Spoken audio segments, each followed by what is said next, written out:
Patuloy na tumataas ang satisfaction rating ni Pangulong Bongbong Marcos. Si Vice President Sara Duterte naman, patuloy na iniinsulto at pinaglalaruan ang taong bayan.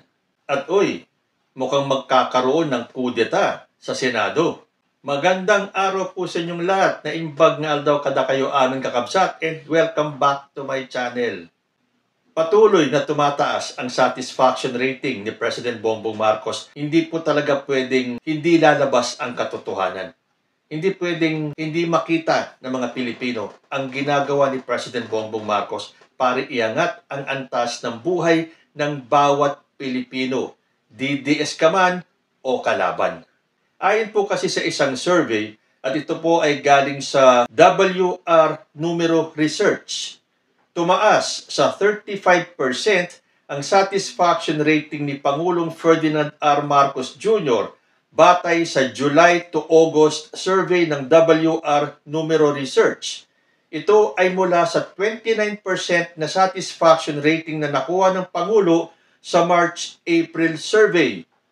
Ayon naman sa SWS, PBBM's net satisfaction rises.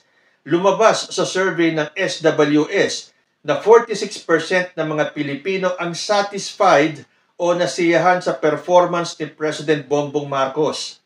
At siguradong tataas pa po yan, lalo na sa ginawa ni President Bongbong Marcos na gustong labanan ang napakalaking problema ng bansa, at yan ang korupsyon na hindi nagawa ng kahit na sinong nakaraang presidente. Talagang large scale, tamaan na ang tamaan. Pero ang nakakatawa niyan, gusto pang ibalik ng mga kalaban ng mga DDS kay President Bongbong Marcos ang sisi dahil sinasabi nilang siya ang mitya, siya ang ulo ng korupsyon. Na ang hirap paniwalaan dahil ang korupsyon since time immemorial. Hindi na nawala ang korupsyon dahil takot ang mga nagdaang presidente na banggain ang malalaking tao. Sa ginawa ni President Bongbong Marcos, nagkaisa ang mga Pilipino. Well, bukod doon sa mga talagang kalaban tulad ng mga DDS na imbis na suportahan ang laban ni PBBM sa korupsyon, nakasentro sila sa pagpapauwi sa kanilang tatay. Tingnan nyo nga itong nangyayari sa Senado. Nilindol na ang Visayas, binabaha na ang Luzon, sinusunog na ang Mindanao, pero ang priority nila, bring Duterte home. Paano kang hindi mawawala ng gana sa mga senador natin? Inuuna talaga ang politika. Ito sunod-sunod ang ating kinahaharap na trahedya.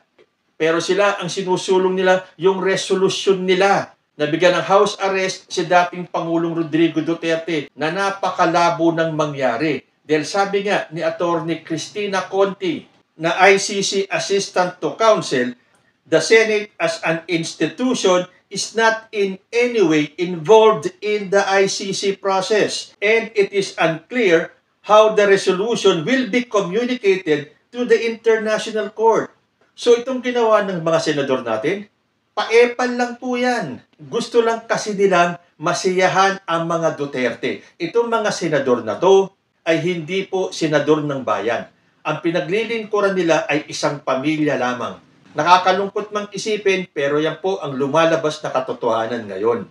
Kaya lalong tumataas ang satisfaction rating ni President Bongbong Marcos dahil nadidisillusion na tayo sa Senado. Dahil ang kanilang number one priority ay hindi po ang taong bayan, kundi ang mga Duterte. Si former President Rodrigo Duterte at si Sara Duterte. Nakakalungkot, no? Pero sa Senado ngayon, wala na pong hiyaan. Lantaran na po ang kanilang pambabastos sa ating mga Pilipino. At dahil nagkakampihan po sila at nagkakaisa para isulong yung pag-uwi ni former President sa Pilipinas na wala namang kahihinatnan. Pero teka muna, narinig nyo ba yung bali-balita na mukhang magkakaroon ng kudeta na naman sa Senado dahil nagbabalak silang agawin ang kapangyarihan kay Senate President Tito Soto at iyo po si Alan Peter Cayetano. Hindi na po tayo magtataka. Gusto ng mga DDS senators, mahawakan nila ang presidency ng Senado. Kaya magtataka ka. Itong mga senador na to, binoto naman nila si Tito Soto. Tapos ngayon kung ano-ano sinasabi nila. Keso hindi na daw sila satisfied sa pamamalakad ni Tito Soto. Hindi kayo satisfied o natatakot kayo? Then maglalabasan yung mga kasamahan nyo, mga senador, na may kinalaman sa anomalya sa flood control. O hindi ba? Nangunguna na dyan si Chis Escudero, si Joel Villanueva, si Jinggoy Estrada, at mukhang pinag-aaralan na sila ay makasuhan. Ayaw po ng mga DDS senators na yan. Kaya kailangan nilang palitan si Senate President Tito Soto at ilagay ang isang DDS senator ulit. Dahil hindi sila papayag na hindi sila ang mamayani. Dahil kailangan by hook or by crook, maiuwi nila dito si former President Rodrigo Duterte at mapagtakpan itong mga senador na kasangkot sa flood control anomalies. Past few days, makikita natin yung kaganapan that will lead to the ouster of Tito Soto. Si Amy Marcos umalis sa group chat ng mga senador. Parang hindi niya nagustuhan yung mga kritisismo ni Ping Lacson. Si JV Ejercito, iniisip ng umalis sa majority. Sabi niya, to be honest, I seriously thought about leaving the majority because if this is the direction we are headed, it is like we're burning down our own house. We are neglecting our colleagues and we are forgetting who the real culprits are. Then siyempre, blood is thicker than water. Kahit na sinasabi yung isa, bad son, yung isa, good son, nasasangkot, di ba, si Jinggoy Estrada sa anomalya? So, siyempre, para ipakita ang suporta ni JV sa kanyang kapatid, aalis siya sa mayorya. Di ba si Miguel Zubiri naman, keso hindi daw siya satisfied sa pamamalakad ni Tito Soto. At tulad niyan sinabi ni JV Ejercito, it is like burning down our own house. We are neglecting our colleagues. At nakakalimutan daw kung sino ang mga totoong culprits. Sino nga ba, JV? Bakit hindi mo pangalanan who the real culprits are? Burning down your own house, which is the Senate? Hindi po. Kaya po nangyayari ang lahat na yan dahil nililinis po ni President Bongbong Marcos ang gobyerno sa mga taong tiwali, sa mga korap na mga opisyalis. Sorry na lang kung ang mga kamag-anak ninyo ay kasama sa korupsyon na ito. Wala pong sasantuhin. So sa tingin niyo, magpabago-bago man kayo ng Senate President, mapipigil nyo si President Bongbong Marcos na linisin ang gobyerno sa korupsyon? Tamaan na kung sino ang tamaan. So kung sinasabi ni Mig Zubiri na hindi na siya satisfied sa pamamalakad ni Tito Soto, bakit kaya? Dahil ang gusto niyong mamayani ay ang DDS brand of governing? Sabi naman ng sinasabing papalit kay Tito Soto na si Alan Peter Cayetano, hindi pwedeng puro salita lang tayo. People are tired of politicians talking, of repeating the problems verbously but not providing solutions. Look who's talking. Hindi daw pwedeng puro salita lang tayo pero yung 10,000 hinahanap pa rin ng madlang tao. Akala mo naman napakadaming ginawa ni Alan Peter Cayetano? Alam mo rin pala na pagod na ang taong bayan sa mga tulad yung politikong puro daldal na lang ng daldal. So sige, palitan nyo si Tito Soto para bang mababago ninyo na mawawala ang mga problema nyo, lalo na ng mga kapwa nyo senador na sangkot dito sa anomalya sa flood control. Pilit nyo kasing itinuturo ang sisi sa Kamara na para sa inyo ang mga kongresista lang ang may pananagutan sa flood control projects. Para bang wala ni isa sa inyo ang may bahid ng korupsyon. Well, andyan na po yung ICI. So kahit na magpalit kayo ng Senate President, tuloy pa rin po ang investigasyon sa ICI. So sa mga senador natin, imbis na inaatupag ninyo at ang priority ninyo ay maiuwi si former President, silipin nyo naman yung mga nasalanta ng lindol sa Cebu, yung mga nawalan ng bahay sa Davao, yung mga naapektuhan ng baha sa Luzon. Ipakita nyo naman sa taong bayan na concerned pa rin kayo at hindi lang sa isang tao o sa isang pamilya. Mahiya naman kayo. And speaking of calamities, ito pong sinasabing sunog sa Davao, napilit na itinatago ng mga DDS. Meron pa nga silang news blackout Kasi hindi daw totoo na nagkaroon ng sunog sa Davao. Balita na po sa mainstream media. Pilit nyo lang tinatago yung sunog sa Davao kasi nakakaladkad ang pangalan ng inyong leader na si Sara Duterte. Coincidence o hagupit ng tadhana? Natandaan nyo yung kinanta ba yun? O nirap o kinula ni Sara Duterte na kami ang apoy, tapos after a few days, ito na yung napakalaking sunog sa Davao. Kami ay apoy na hindi mapatay, hakbang ng matapang, sabay-sabay sigaw ng bayan. Sabi pa nga ng iba be careful what you wish for. Dahil yung lyrics ng kanta ni Sara Duterte, kami ang apoy. Ayan. Nung una kong marinig yung kanta ni Sara Duterte, naalala ko nung sinabi niya na siya pa rin ang presidente ng impyerno. Kaya nga hindi mawawala yung apoy dahil nasa impyerno yung tinatawag na eternal flame. Opposite po yun ng eternal life. Nako, isipin nyo na lang.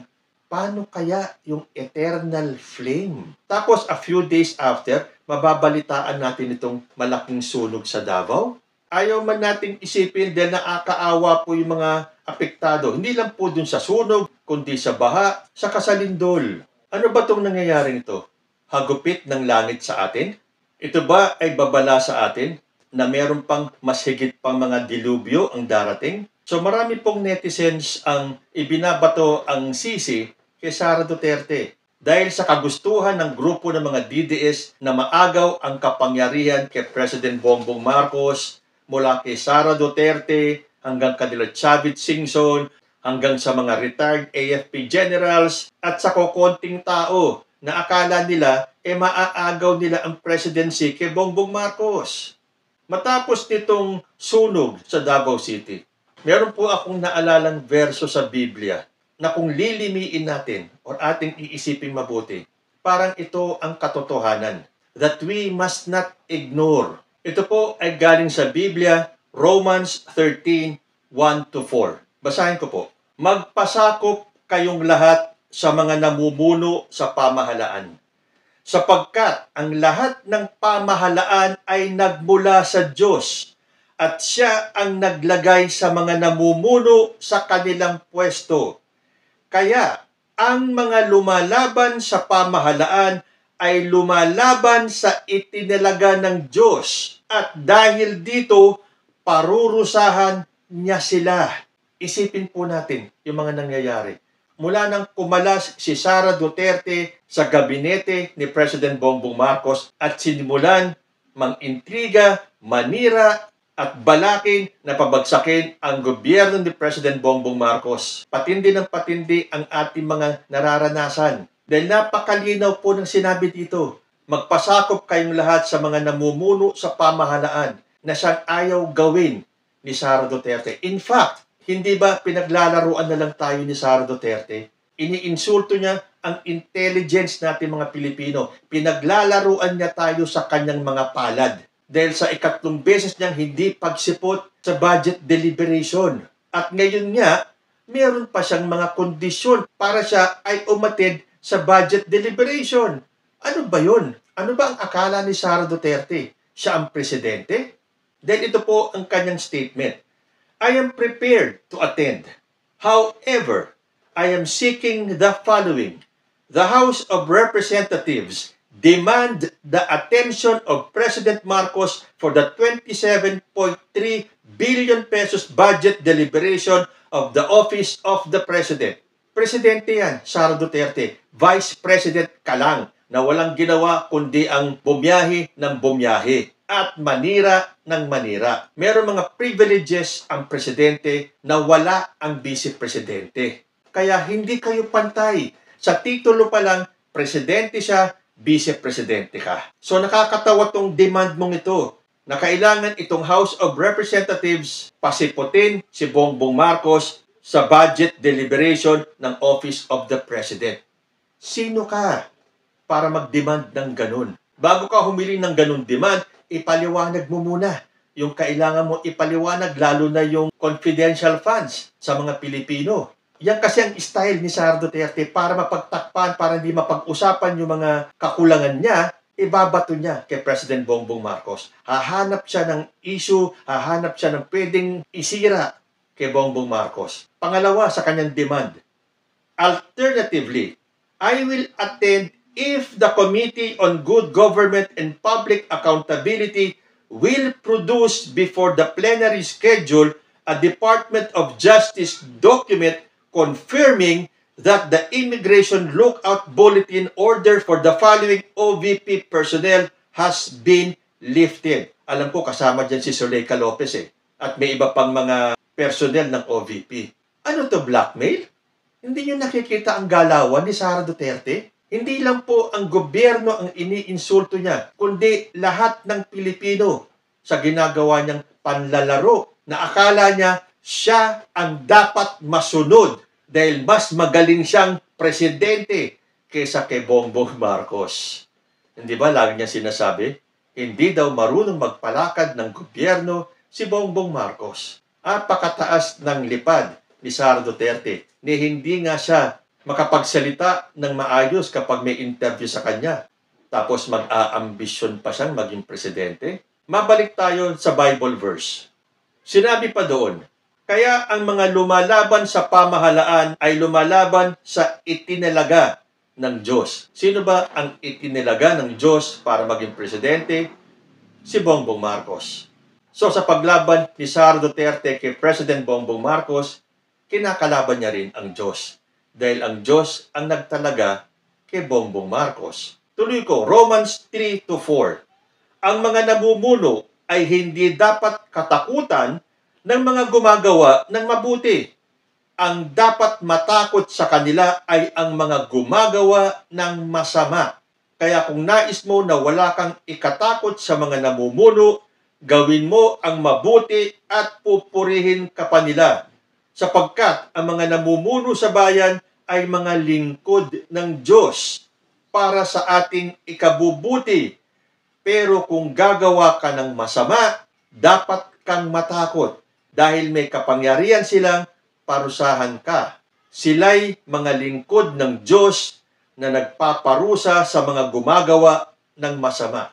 So sa tingin ninyo, ito bang nararanasan ng mga Duterte ay parusa na nanggagaling sa Diyos dahil kinakalaban nila ang taong itinalaga ng Diyos para mamuno sa Pilipinas. Ayoko mang isipin, pero yun nga bang sunog sa Davao ay isang wake-up call para kay Sara Duterte at sa lahat ng mga gustong pabagsakin si President Bongbong Marcos at hindi naniniwala sa salita ng Diyos na ang mga kumakalaban sa itinalaga ng Diyos ay kumakalaban sa mismong Diyos natin.